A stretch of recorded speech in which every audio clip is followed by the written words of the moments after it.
I realized my relationship was over when my best friend's fiancée showed me the kindness my own girlfriend couldn't.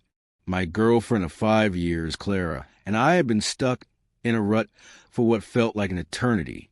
I'm 27, she's 26, and we met in college when life was all about shared pizzas and last-minute study sessions. Back then, her quiet, reserved nature was a calm harbor for my more scattered energy. But after graduation, that calm started to feel more like stagnation. I got a job as a junior project manager at a bustling tech firm in the city, a role that required networking, after-work client dinners, and a certain level of polished enthusiasm.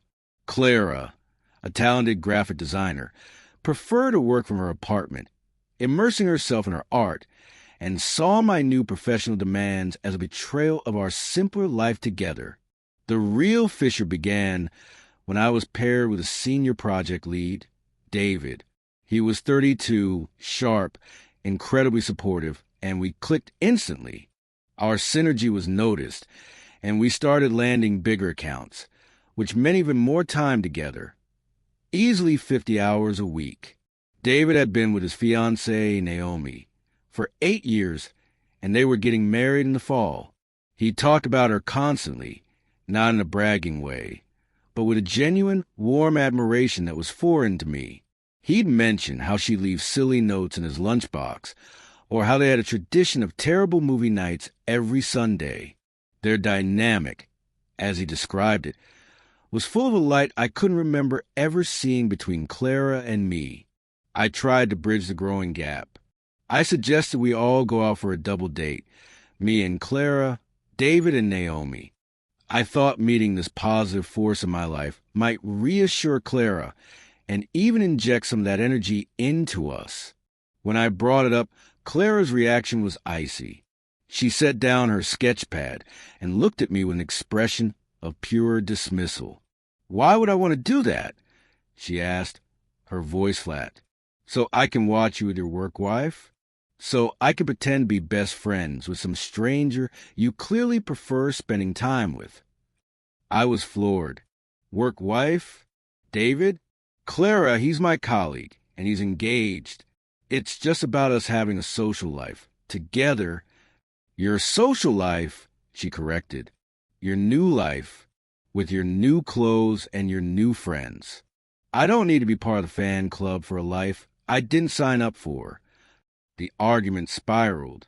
She accused my entire industry of being shallow and corrupt, citing obscure online forums where people complain about spouses in tech always cheating at conferences. I tried to reassure her, to explain that David was just a good guy, and I wanted her to know the people who were important to me. She retreated into silence, a wall I knew all too well. We dropped it, but a chill remained. A few weeks later, I was out for a drink with my older brother, Ben. Clara, as usual, declined to join, finding Ben too loud and opinionated. As fate would have it, David and Naomi walked into the same bar. I'd never met Naomi in person. She was a storm of good energy, warm, with a loud, genuine laugh that turned heads. When David introduced us, her face lit up. "Oh my God, the Alex," she exclaimed, pulling me into a quick, friendly hug. "I've heard so much. The great coffee machine heist of last Tuesday has become legend in our house." I laughed, surprised and disarmed. Clara had so firmly convinced me that her suspicion and reluctance were the norm that Naomi's immediate, open friendliness felt revolutionary. We chatted, and they insisted we join their table. Watching David and Naomi together was like watching a perfectly rehearsed, yet entirely spontaneous play. They teased each other, finished each other's stories, and there was a tangible current of joy between them. A heavy, ugly knot of jealousy formed in my stomach. This wasn't about attraction to Naomi. It was a profound longing for that kind of connection, that ease. Emboldened by a couple of beers, I mumbled something about Clara being worried about the temptations of business travel. Naomi waved a hand, her smile never fading. "Ugh, people say the same junk to me." They see a hotel bill and start writing a soap opera in their heads. I trust David. It's really that simple. If you don't have trust, what do you have? The next day at work, David looked uncomfortable. So, Ben had quite a chat with Naomi last night. He started carefully. He, mentioned he's not really Clara's biggest fan. Said some things that worried Naomi. She was really hoping we could all be friends, but now she's concerned Clara might not be receptive. I press him, but he clammed up, only saying, "Family stuff, you know? It's not my place." That night, I cautiously told Clara I'd run into them and that Naomi was eager to meet her. Clara scoffed. "Of course she is," she said, not looking up from her screen. "She probably wants to size me up. Or maybe she's bored.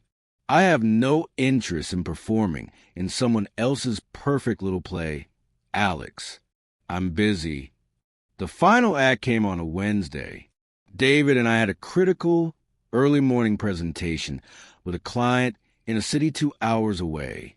A late-breaking crisis kept us at the office until almost 11 p.m. Driving home and back in the early hours would be brutal. So David, who lived halfway to the client site, offered me his guest room. Grateful, I accepted. In the chaos of the day, I'd forgotten my only presentable suit was a crumpled mess in my apartment. Panic set in. The presentation required a sharp image. I called Clara. She had a key to my place for emergencies. She was a freelance designer. Her schedule was her own. I knew she was home. "Clara, I'm in a huge bind. Can you please, go to my apartment and iron my blue suit? I have to leave for David straight from here, and I have nothing to wear for tomorrow." The silence on the other end was volcanic. "Let me get this straight," she said, each word a shard of ice. "You're choosing to sleep at your work boyfriend's house, and now you want to be your maid? Is that what I am now, Alex? Your errand girl?" "Clara, no. It's one time. I'm desperate and stressed. I've never asked you for anything like this. You're asking me to facilitate your little sleepover. No, I have work to do. Figure it out." The click of the call disconnecting was the loudest sound I'd ever heard. Humiliated and frantic, I rushed to my apartment, grabbed a suit, and drove to David's, a ball of stress and resentment tightening in my chest. Naomi answered the door. She took one look at my face, pale, tense, probably on the verge of either screaming or crying, and her smile vanished. "What happened?" I shook my head, not wanting to unload. "Just a long night. Don't worry about it. You have a suit bag, and you look like you've seen a ghost." "That's a worry about it combo," she said, usher me in. I cracked, spilling the whole pathetic story in a rushed, angry jumble. Naomi listened, her expression turning from concern to something harder. "Okay," she said finally, her voice calm but firm. "We will circle back to the Clara of it all later. Right now, you need to not have a panic attack. Go. Sit. David, get him a glass of water. I'll handle the suit." I started to protest, but she had already marched to the ironing board David had set up in the laundry room. She shooed me away, literally turning her back and ignoring my mumbled thanks. The domestic normality of the scene.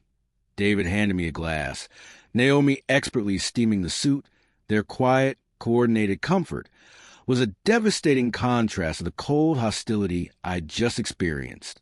It wasn't romantic. It was humane. It was partnership. The presentation the next day was a success.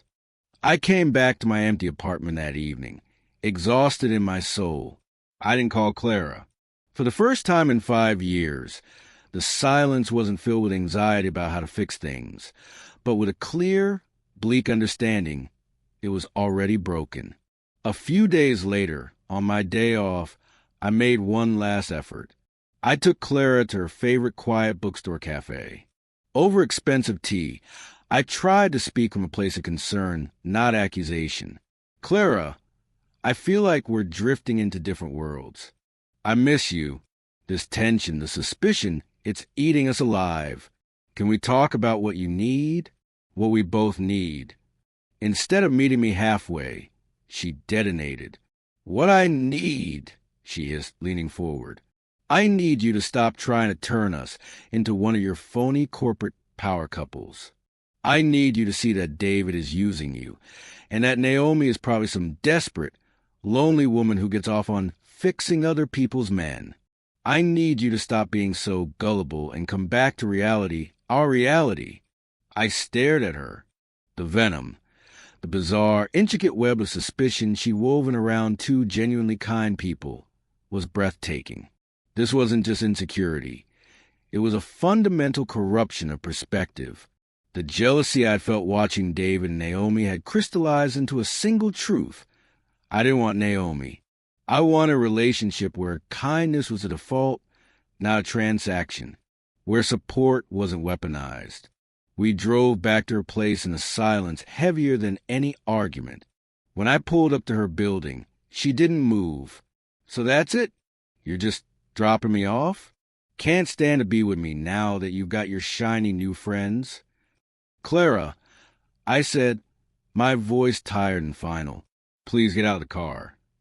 She screamed then, a torrent of insults, accusations, and curses, painting me as a traitor, a social climber, a fool. I sat, hands on the wheel, waiting for it to end.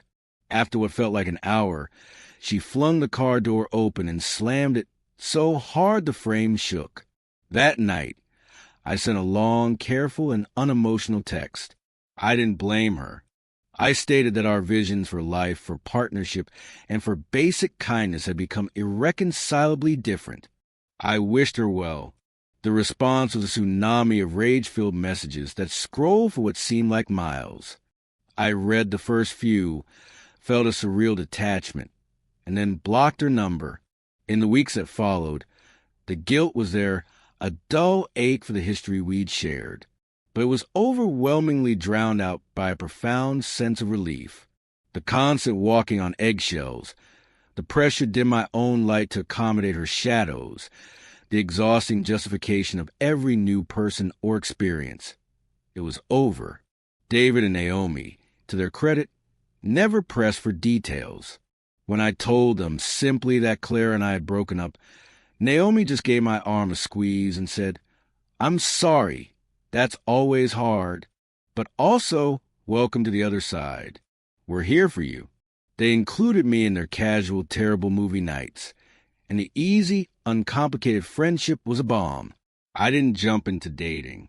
I spent time relearning what I enjoyed, embracing the social aspects of my job without guilt, and appreciating the quiet moments in my apartment that were now truly mine, not a space awaiting her judgment. The breakup wasn't about finding a replica of Naomi. It was about the moment a stranger's simple, unprompted kindness, ironing a suit, illuminated a 5-year relationship's profound lack of the same. Sometimes the end isn't a bang, but the quiet, definitive click of a lock turning, when you finally realize you've been standing outside in the cold all along, just waiting for permission to walk away and seek the light.